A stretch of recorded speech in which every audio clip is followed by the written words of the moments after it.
انا بعمل سحر وبعمل اعمال ومش عارف ايه والحاجات دي كلها. الناس اللي ما بقدرش عليهم هم الكتاب هيغير حياتي كلها، معمول لك عمل او هيتعمل لك عمل بفضل سورة البقرة العمل اتفك. انا تعبت، زهقت من نفس النصايح اللي انا بسمعها دايما. لما فعلا تكوني مرهقة نفسيا وعايزة حالتك النفسية تتغير وتبقي في حال احسن، فما ينفعش نقول شعارات وبس. هنتكلم مع بعض في حلول حقيقية وسهلة تتطبق في حياتنا اليومية الزحمة والدوشة والمتعبة. فايه؟ فيلا.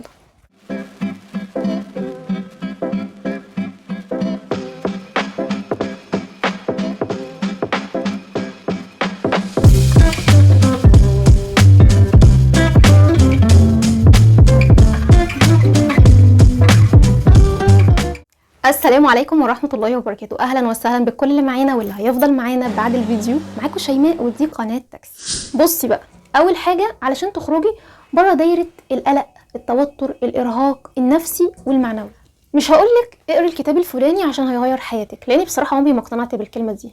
الكتاب ده ممكن أخد منه فكرة، ممكن أخد منه معلومة، ممكن أخد منه شوية حاجات بسيطة أبتدي إن أنا أطبقها في حياتي، لكن كتاب هيغير حياتي كلها؟ او اقولك مثلا استعيني بالتدوين، الكتابة، انك تكتبي الحاجات اللي انتي بتمتني ليها كل يوم. على فكرة احنا ممكن نعمل الحاجات دي كلها في دماغنا، احساسنا، مشاعرنا، مش لازم نكتبها على ورق. امال تستعيني بايه؟ استعيني بالله. ومن اعرض عن ذكري فان له معيشة ضنكا. يعني ايه الكلام ده؟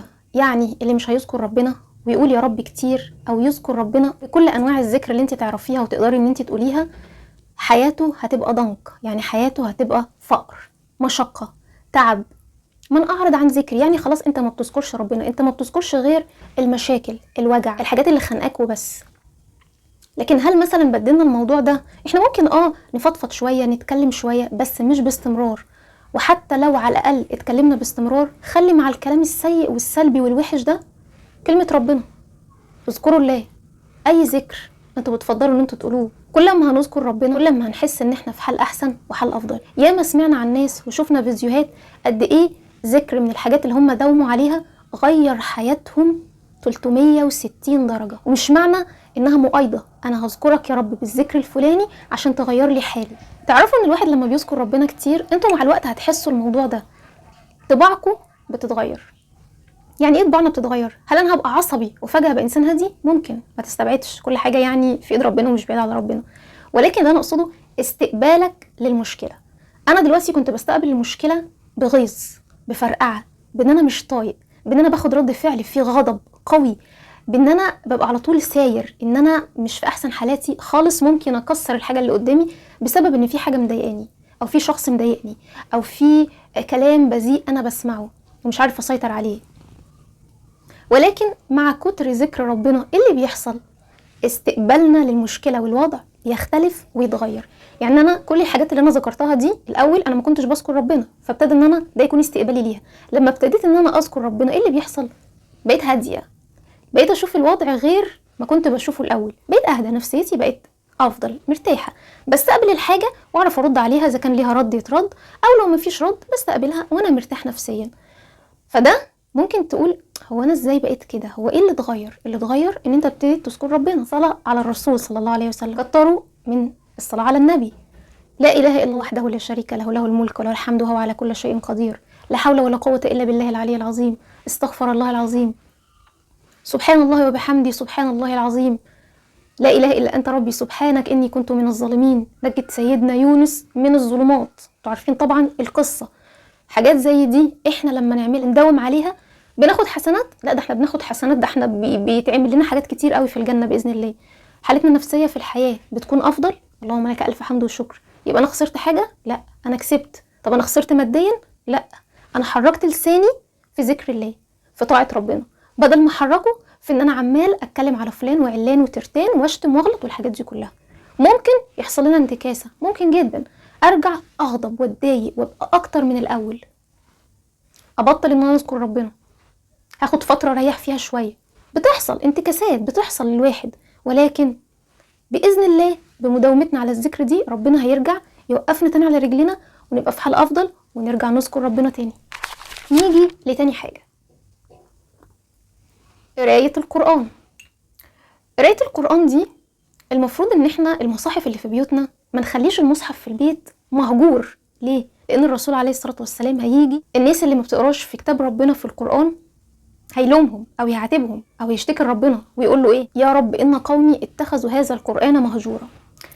احنا ما ينفعش نطلع المصحف من السنه للسنه اللي هو في الشهر الكريم عشان نختمه وبعد كده نقوم قافلينه عشان شكله حلو وفي علبه حلوه نقوم حاطينه تاني في مكانه مجرد ان هو ديكور، قطعه ديكور احنا بنتفرج عليها في الشقه. لا يا جماعه ما ينفعش. احنا صحيح مش هنختمه زي ما بنختمه في رمضان، لكن احنا هنتكلم في ايه؟ في ابسط الاعمال، افضل الاعمال ادومها مش اكترها. يعني انت تمسك حاجه تداوم عليها دي عند ربنا عظيمه قوي. يعني ايه؟ يعني يا ستي اعملي لنفسك ورد يومي، اقري بس من المصحف كل يوم صفحه او صفحتين حلوين قوي. بعد اي صلاه كده ان شاء الله وانت بتصلي تقومي كده ماسكه المصحف وتقري لك فيه صفحه او صفحتين.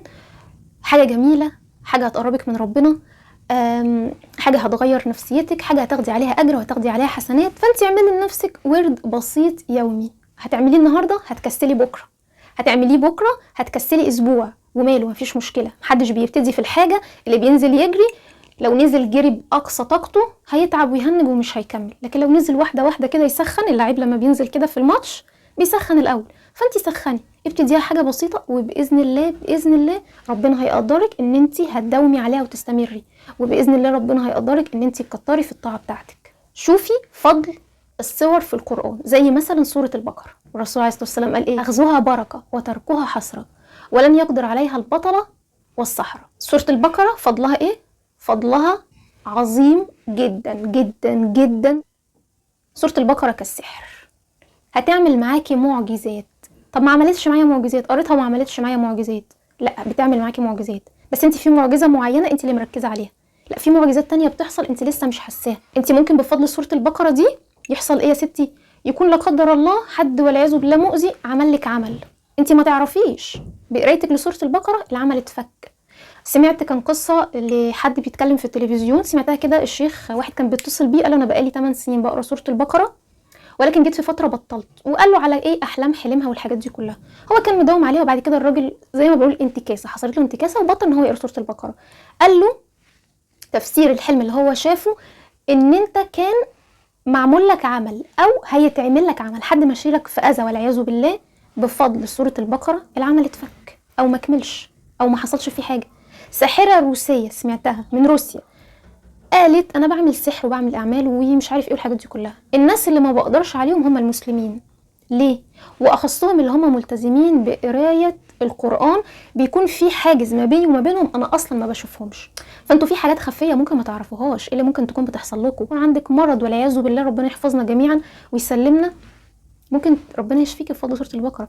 سورة البقرة داوموا عليها وشوفوا البركة. الرسول عليه الصلاة والسلام قال بركة، فهنستنى ايه تاني بعد كلام الرسول؟ وفي طبعا صور في القرآن كتير جدا ليها افضال كتير جدا، اعرف فيها واقريها وداومي عليها هتحبيها، هترتاحي من جواكي والله العظيم. تالت حاجة وهي المفروض كانت اول حاجة نبدأ بيها وهي الصلاة، ثم الصلاة ثم الصلاة.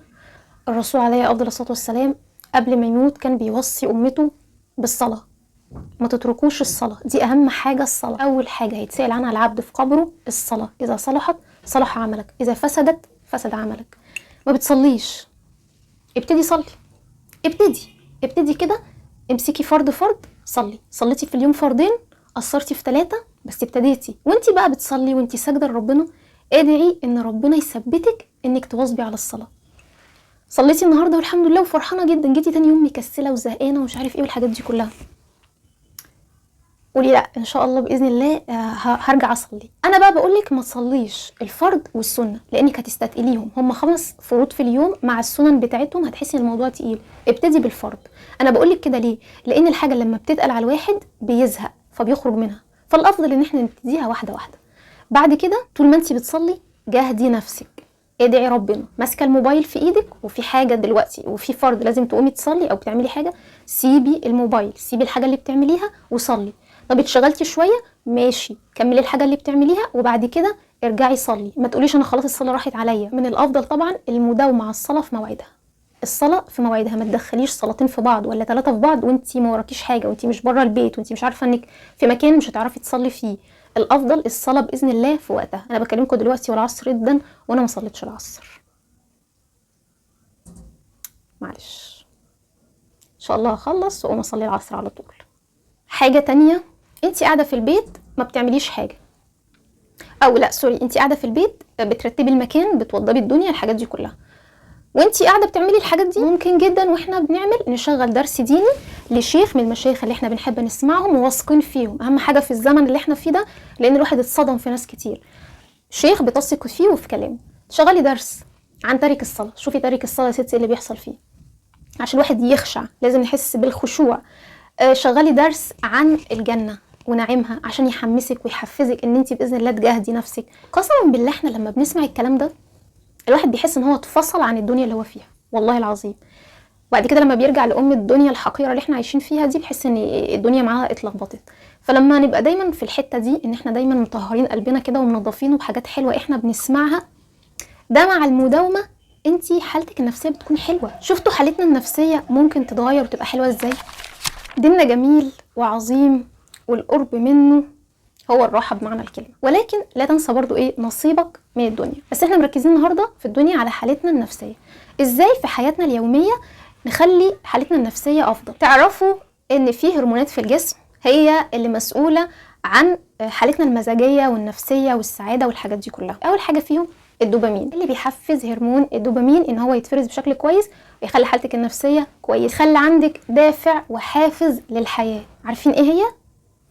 نظفي اوضتك، والله زي ما بقولك كده، رتبي المكان اللي انت فيه، نظفي المكان اللي انت فيه، خلي المكان اللي انت فيه مرتب منظم ريحته حلوه. انا واحده بموت في حاجه اسمها نظافه وترتيب، والحاجه تبقى قدامي كده زي المسطره مظبوطه، عيني بترتاح، باخد نفس عميق كده وببقى مبسوطه. والله انا بس مجرد ما بشوف المكان قدامي حلو برتاح، بس مفيش اي حاجه تانية حصلت. هفرد رجلي شويه عشان نملك من التانية.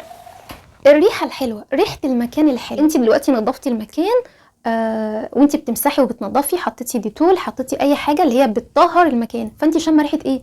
ريحه نظافه، داخله مكان ريحته نظيفه، فدي بتحسسك ان انت قاعده مرتاحه. ريحه الاكل، الروايح في البيوت بيبقى ليها معنى وبتفرق. ريحه الاكل يا جماعه، ريحه الاكل اللي بيتعمل بيتطبخ، تشمي ريحه الحاجه كده وهي على النار. انا بالنسبه لي الجيران، بحب الجيران قوي علشان خاطر ريحه الاكل اللي هما بيعملوه. انا كل شويه اشم الست اللي ورانا دي بتعمل شويه اكل بسم الله ما شاء الله عليها، والله بتتفنن ودايما تطبخ بالليل. نفسي اقول لها يا ام سمير، ام سمير مين ده سمير ده جوزها، يا ام مصطفى ناولي حاجه للجيران اللي جنبك، ادينا كده طبق ملوخيه من اللي انت بتعمليهم بالليل، سمكتين مقليين. ريحه اكل البيت بتحسسكوا بالدفى، بتحسسكوا ان بيتكم فيه خير، بتحسسكوا بالراحه النفسيه. والله العظيم بسم الله ما شاء الله، ريحه الجيران الاكل اللي بتاعه لما بيطلع انا ببقى مبسوطه، بحس ان بيتهم بسم الله ما شاء الله اللهم بارك، بيتهم مريح مريح. ريحه البرفانات بقى حدث ولا حرج بالنسبه لي، انا واحده بموت في البرفانات، بموت في الريحه الحلوه. هو في حد اصلا ما بيحبش الريحه الحلوه؟ يعني كل الناس بتحب الريحه الحلوه بمختلف انواعها. لما تكون بنت كده اشم ريحتها نظيفه، يعني انت بنت نظيفه، حتى برفان ريحته حلوه، ريحته جميله، بموت في الناس دي، بحس ان انا عايزه اتعرف عليهم. والله بكلمكم بجد، الريحه بتفرق جدا في الشخص. لما يكون واحد راجل كده محترم جنتل كده حاطط برفان لايق عليه، الراجل اختار البرفان حلو. الرجاله احيانا بيختاروا برفانات تحفه، واحيانا بيختاروا برفانات توديكوا في 60 داهيه. اعملي بقى حاجات بتحبيها، هوايات، انت عندك هوايات تحبي ان انت تعمليها، ما عندكيش هوايه اكتشفي هوايه انت حاسه انك لو عملتيها هتبقي مبسوطه، سواء جوه البيت او بره البيت، المهم خلي ليكي حاجه حلوه انت بتحبي تعمليها وبتغير نفسيتك. انا الاعمال اليدويه دي ببقى مبسوطه جدا لما بعمل حاجه وابتكرها كده وتطلع حاجه حلوه جدا. التصوير اللي انا بصوره ده بيبسطني، الدنيا تبقى رايقه، اقعد مع نفسي اعمل لي حاجه كده اشربها، الاقي الوحي نزل عليا، اكتب لي قصيده، اكتب لي كلمتين حلوين، اسمع اغنيه قديمه. هل انت كلفتي نفسك حاجات كتير؟ انت عملتي حاجات بسيطه جدا ولكن دخلت على قلبك السرور والسعاده. مجرد انك تاخدي دش بارد او سخن ده بيفرق في حالتك النفسيه جدا، بتتفوري من جوه، عقلك بيتنشط، الدنيا معاكي بتبقى حلوه. فمجرد حاجه بسيطه زي دي برضو بتفرق في حالتك النفسيه جدا. عنايتك بنفسك، هو عنايتك بنفسك دي اول سلمه في راحتك النفسيه. لما انت بتشوفي نفسك حلوه مهتميه بنفسك بتبقي مبسوطه، خلاص انت مبسوطه. حاولي ان انت اعملي روتين، احنا داخلين على الشتاء اهو، اعملي روتين جديد لنفسك، حطي كام حاجه كده بتحبيهم حطيهم في الروتين بتاعك. عاوزه تعملي لوك جديد، عايزه تغيري حاجه في شكلك، عايزه تعملي قصه جديده في شعرك تغيري لونه، تعملي ميك اب ما كنتيش بتعمليه قبل كده، يعني اعملي حاجه في عنايتك الشخصيه لما تعمليها تحسي ان انت مبسوطه ومرتاحه. هرمون السعاده، مين مش عاوز يبقى سعيد ومبسوط؟ عشان نحفز الهرمون ده نعمل ايه؟ كلي اكل صحي، نامي نوم كويس، نوم عميق، نوم مريح، نوم مظبوط ومنتظم، اعملي رياضه، اعملي الحاجات المظبوطه اللي جسمك محتاجها فعلا، ده هينشط عندك الهرمون ده وهتبقي في حاله كويسه جدا. وطبعا العادات اللي احنا قلنا عليها في الاول برضو بتحفز الهرمونات دي كويس جدا. والحاجات اللي احنا قلنا عليها النهارده دي غيرت حالتك النفسيه بنسبه 10%. ايه رايك فيهم؟ انا بقولك افرحي واتبسطي، امسكي في ال10% دول ما تسيبيهمش. كان الاول معدومه ما كانتش موجوده، بس دلوقتي عندك ال10%. ان شاء الله باذن الله بكره او بعد فتره بسيطه هيكونوا 50%. دايما خليكي مستمره لحد ما توصلي ل100%. افتكري بقى ان الراحه النفسيه مش هدف عايزين نوصل له، لا، دي سلسله لحظات احنا عايزين نعيشها. ان شاء الله تكوني اتبسطتي وانت معايا النهارده في الفيديو. انا فعلا مش عايزه الفيديو يكون طويل، بس فعلا انا كل كلمه فيه حساها قوي، وفعلا لو طلع طويل فسامحوني هسيبه زي ما هو. وان شاء الله الفيديو ده بجد يوصل لناس كتير واشوف منكم كلام كتير ان شاء الله باذن الله. ومع الف سلامه.